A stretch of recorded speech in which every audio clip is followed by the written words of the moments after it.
Hey folks, today I have the pleasure to host for the second time Pascal. Hi Pascal. Glad to be back. Looking forward to talk about Databricks apps. Yeah, exactly. Few months ago we recorded an intro video to help you get started quickly with Databricks app through the cookbook he and his team built. And today he's back because we have some exciting features to show you. And one of them is the possibility to deploy apps directly from like GitHub, for example. But Pascal is here to walk us through those different steps and why this is a game changer. And also we have other features that we will show you during the demo. Exactly. So yeah, a very useful new feature that we have are Git-Backed apps for Databricks apps. So that makes it super easy to deploy an app directly from a Git repository. So I think most people, when they develop an app, they develop it in their IDE in Cursor with Cloud Code on their local machine, and then you push the code into Git repository, GitHub, GitLab, and so on. And then you need to deploy it to Databricks apps somehow, right? And in the past, you had to get your code somehow into the workspace file system first, and then from there we could deploy it. But now with these Git-Backed apps, I can just directly deploy from my GitHub repo, for example. And that's exactly what I can show you also. So let me share my screen here. So I have here in GitHub a super simple Dash app that runs on, or that can run on Databricks apps. And if I now want to deploy this, I can use this new Git-Backed apps feature. So as you can see here, this is a private repository. So this will become also important later. And if I want to deploy this, I will just already copy here my URL, and then I will switch into Databricks. And here I can create a new app. So that's the same way as before. I just go to create app. And then I will choose a custom app now. And I will give it a name. So Git-Backed app as, for example. And now what is new here, I have this configure Git step in the deployment process. So here I will just put my URL for my Git repository, and it will automatically select kind of the right Git provider. So this supports all of the Git providers that we were already supporting for Supporting. Git folders. Exactly. And now I can create my app. And while the app compute starts, we can now take care of setting up the credentials, right? Because as you remember, the repository was private. So we need to somehow give our app permissions to also get the code from our private Git repo. And this is super simple. So it's different between the different Git providers. For GitLab, for GitHub, I can just here link my account. So I can just click here on link. I can select my user, and then that's basically all I have to do. So it's now authenticated. I can see here this Git credential is now connected or added to my app. So my app now always has permission to get the app code from GitHub. There it is. Yeah. Now that the app deployment is completed, I can run out. So I will go here to my app URL, and then we will see my fantastic 2-minute vibe coded dash sales dashboard here in action. And that's how easy it is to do a deployment directly from GitHub. I can also, of course, do this via the Databricks API or CLI, right? So if I have a GitHub action, for example, I could trigger a redeployment also from there. So this makes it really easy to automate also deployments directly from Git.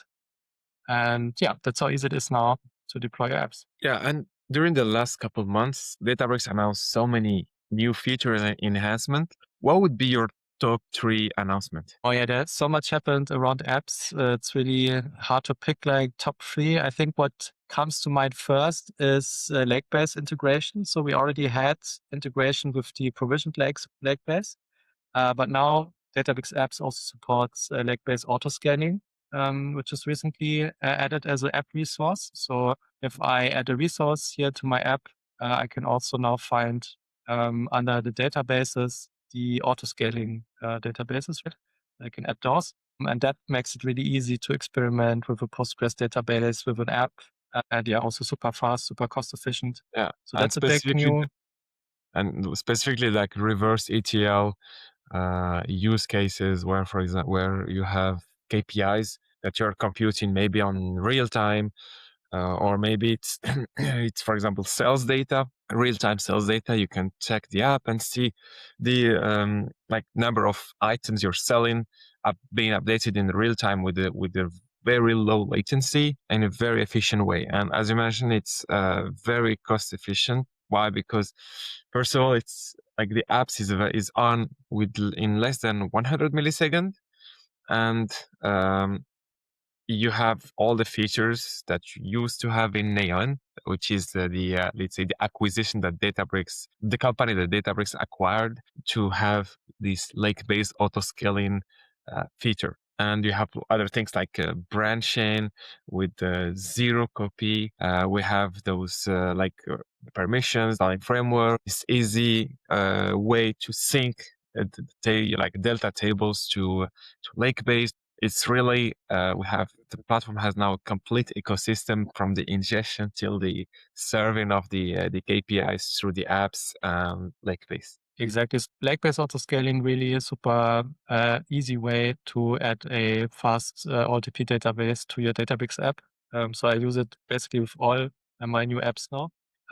That's one big change that we made. And then another great feature is that we now support more extensive logging observability capabilities for apps. So we always had for Databricks apps here these real-time logs, which show me what's happening inside my app compute, right? But when I stop my app, or if I delete it, then these logs, they also go away, right? And I sometimes need like an audit trail, or I need to search across logs of multiple apps. And for that, I can now enable Telemetry logging for my Databricks app. And that way, all of the logs of my app and also metrics and also other hotel elements can be logged into a Unity catalog table. And then I can really just write a SQL query to analyze my logs. I can place alerts on my logs. I have a never-ending audit trail if I want that. So that's a very powerful new feature that we also have for Databricks apps. And maybe number Third three one. feature. Exactly. Like number three, I think that's the most ubiquitous feature that everyone uses now, right? Is like vibe coding. I think apps are very well suited to be vibe coded, right? Because you have direct like visual feedback. And what we have there is multiple tools that we can actually recommend. So a very popular tool to use is the AI Dev Kit, right? So this is here available on GitHub. This is a set of skills that I can set up for my Cloud Code or my cursor. And this has skills for all kinds of features of Databricks, including also for Databricks apps. So I can set this up in my Cloud Code. I can tell Cloud Code, build an app that is the UI for, I don't know, a training a machine learning model where I label some images or something like that. And AI Dev Kit will be able to build the app, but also in the background, the machine learning model on Databricks. So it will be able to help me build like an end-to-end data AI solution on Databricks. So that's super useful. And I know you also are a connoisseur of AI Dev Kits, are using it extensively probably. So I think that's super useful if you've tried it once. And I think you Yeah, already spoiled the next announcement that's gonna be UpKit that we can see on your browser. exactly. So we're also thinking about like specifically just focus on Databricks apps. What is the easiest way to vibe code these Databricks apps to build them in an AI assisted way? So we now also have our own toolkit, which is AppKit, which is built by our Databricks engineering team around Databricks apps. Which really has specific features and plugins that make it super easy and efficient and safe from errors basically to wipe code Databricks apps. And this is also something to keep an eye on over the next months because we're investing a lot of resources here. It's going to become much more powerful. And it's easy to try out. We have our documentation here where you can find all of the available integrations with Databricks services. And this is also what I use from time to time to build new Databricks apps and what I can recommend as a vibe coding tool. And we can also put a link to that in the description of the video. Yeah, I mean, this is amazing. Like, if we come back maybe in the past, maybe 2 years ago, we had only Python apps, like Python frameworks to build apps. Then we added Node.js apps. Now we're adding the more features, like extending all the, let's say, features we have on Databricks to the apps. And we have a bunch of additional things that's going to come be announced by the Data and AI Summit.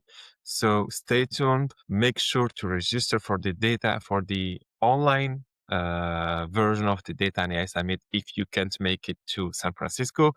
And we are more likely going to be interviewing Pascal again for the third time right after Summit so we can review and show you how you can get started with all the latest features that's going to be announced. Thank you, Pascal, so much. Thanks for having me. Looking forward to be back soon. And yeah, have fun building Databricks apps. Thanks, buddy. Bye. Bye bye.